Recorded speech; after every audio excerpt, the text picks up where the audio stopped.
E aí pessoal, tudo bem? Dando prosseguimento então ao nosso curso de Sistema de Transmissão de Dados Cabeados, hoje nós continuaremos falando sobre o cabo par trançado. Nós vamos ver quais são os tipos disponíveis no mercado e vamos também entender o que significa categoria de cabo, o que isso tem a ver com a sua capacidade de transmissão e também sobre a sua frequência de operação, ou seja, a largura de banda que ele tem disponível ou a faixa de frequência que ele pode fazer a introdução de sinais. Então, a primeira coisa, nós vamos tentar entender agora qual que é a relação da especificação que a gente tem do cabo. Então, por exemplo, a gente pode ter num cabo a especificação X1/X2, onde X1 vai especificar qual que é a sua blindagem global, ou seja, se ele possui uma forma de blindar externa à estrutura de pares, e X2 fala sobre uma blindagem individual, ou seja, se há nesse processo de construção uma blindagem da estrutura interna dos fios que nós temos presentes no sistema. Então, X1 pode ser essas quatro categorias: S, F, SF, ou seja, a união dos dois elementos anteriores, e U. Então, a primeira especificação, S, diz que o cabo tem todos os pares blindados. Isso quer dizer que eu vou ter uma especificação de um cabo que tenha todos os seus pares com uma blindagem individual por par. F diz que a blindagem é apenas na estrutura externa do cabo, ou seja, o cabo é blindado. Então, ele tem uma blindagem que vai blindar todos os pares constituintes. SF é a união dos dois termos anteriores, ou seja, todos os pares são blindados, mas também o cabo é blindado. Então, você, neste momento, vai permitir que não haja uma interferência entre pares internos. Esta interferência não vá para um princípio externo e também não sofra nenhuma influência externa deste processo. E nós temos a especificação U, ou seja, não há blindagem. Não há blindagem pressupõe que você não vai ter nenhum processo que vai influenciar na interferência eletromagnética causada nesse princípio. Já o X2 vai dizer sobre o conceito individual. Então, o cabo UTP é um cabo sem blindagem, sem filtragem, e o FTP é um cabo com filtragem ou com blindagem, que aí vai ter a especificação, por exemplo, S/UTP. Então, vai ser um cabo que tem todos os pares blindados, mas não há uma blindagem da estrutura do cabo. Os tipos que nós temos no mercado são esses. Então, nós temos o SFTP. Então, nós podemos observar que ele tem uma malha externa. Então, ele tem aqui uma malha. E ele também tem todos os seus pares blindados. Nós temos o FUTP. Então, ele tem uma blindagem só externa. Tá vendo? Os pares não estão blindados. Nós temos o SFUTP. Então, como ele não é um FTP, ele é só um par UTP, então você vai ter uma blindagem só dos elementos internos, só dos pares internos. E o mais comum, o mais vendido no mercado, que é o U/UTP, ou seja, sem blindagem nenhuma, um cabo simples, sem nenhuma especificação de melhoria no seu processo construtivo. Existe uma norma que especifica as categorias para que os fabricantes possam construir os cabos. Então, essa norma é a ANSI TIA 568. Na sua especificação 568/C, ela vai dizer quais são as categorias que nós temos disponíveis para a utilização do mercado. Existem 10 categorias, dentro das quais nós vamos estudar a partir da categoria 3. Então, da categoria 3 até a categoria 7A. Essas condições de categoria vão especificar para os fabricantes quais são as características técnicas que o cabo tem que ter. Então a norma ela não constrói cabos, mas ela especifica as características que os fabricantes devem cumprir, seguindo a norma para colocar um produto no mercado, dizendo que aquele produto é um cabo com aquelas características que a gente tem como expectativa de fazer a aquisição.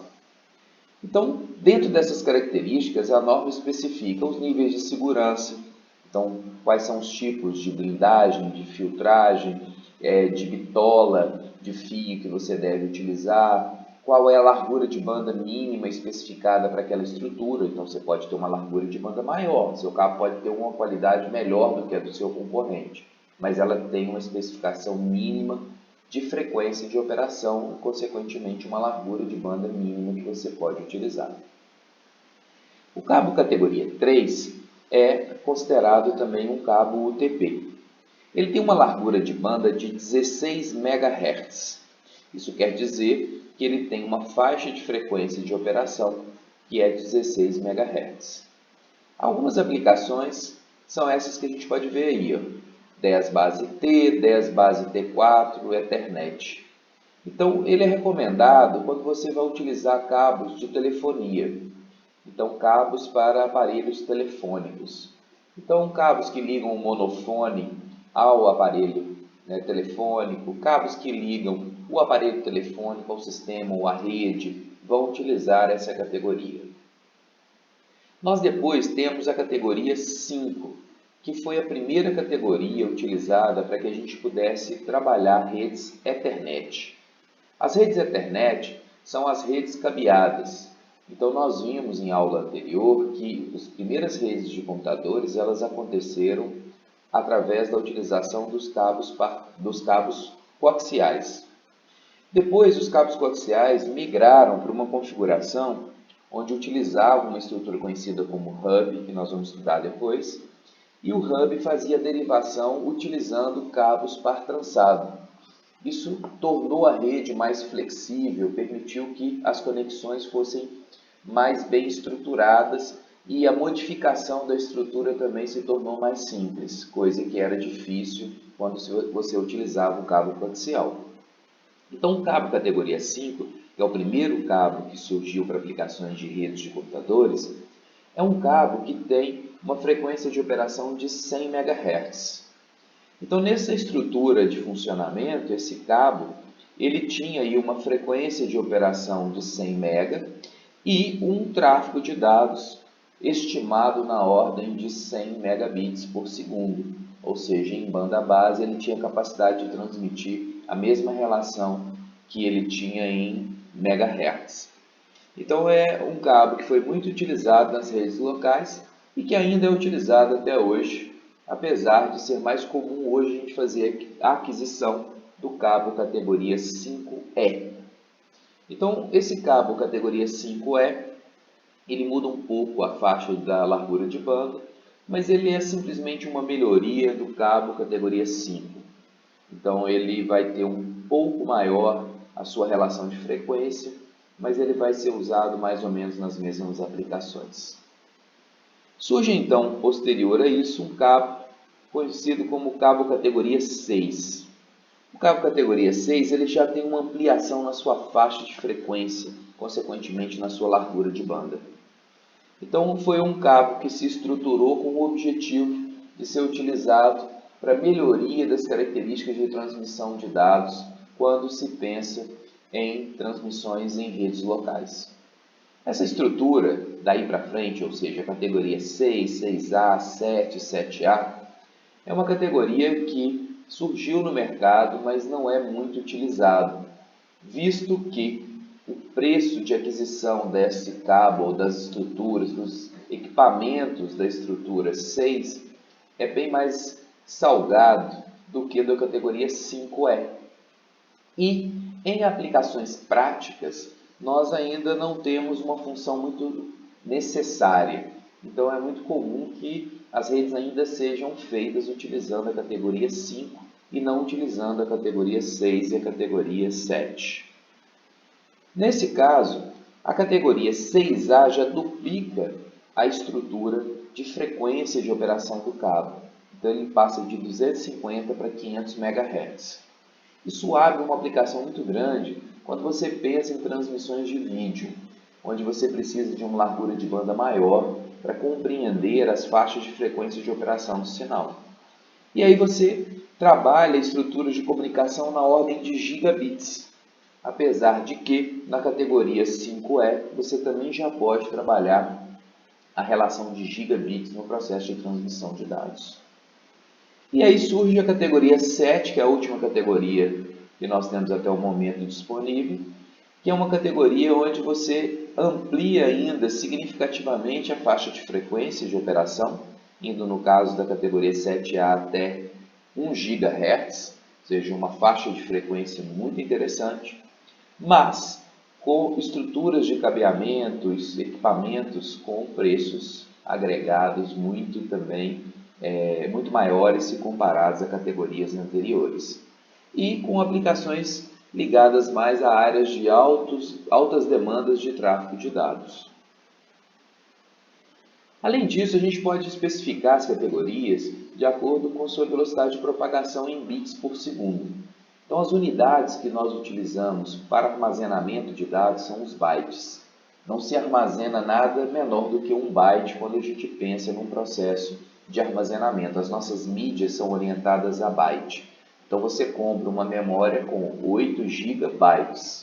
Mas o processo de transmissão de dados, como nós já observamos, é um processo em bits por segundo, porque nós estamos falando aqui numa transmissão serial e, consequentemente, eu tenho 1 bit por unidade de tempo quando eu trabalho banda base. Eu posso ter mais de 1 bit por unidade de tempo, mas isso é uma coisa que nós veremos em outros vídeos. Então, dentro das categorias que nós observamos, da categoria 3 até a categoria 7, nós temos aí uma relação de transmissão de dados que vai crescendo, ou seja, a categoria 3, 10 megabits por segundo, 4, 20, 5, 100 megabits por segundo, que podemos dizer que foi durante muito tempo utilizado. A categoria 5 é para gigabit, ou seja, já permite a comunicação em banda larga, então já não é mais um processo de transmissão em banda base. Então, até a categoria 5, todo o processo de transmissão era em banda base, 1 bit, 1 Hz. Agora nós temos 1 gigabits em 125 MHz apenas, ou seja, nós temos aí uma necessidade de introduzir uma técnica que vai aumentar a largura de banda no processo de transmissão de dados. Nós vamos ver isso em outras videoaulas, como isso é possível. Já a categoria 6, a mesma relação de giga, mas com uma frequência maior, ou seja, você precisa usar uma quantidade menor de níveis para ser capaz de fazer um processo de transmissão de dados. Isso facilita o processo de comunicação. E na categoria 7 você chega aí a uma transmissão de 10 gigabits por segundo, que é uma transmissão numa velocidade muito interessante, mas aplicada em poucos casos quando você tem um grande volume de tráfego de informação. Os tipos de categorias que você tem no mercado, dependendo do cabo que você tem. Então você tem na categoria 3 só cabos UTP e STP.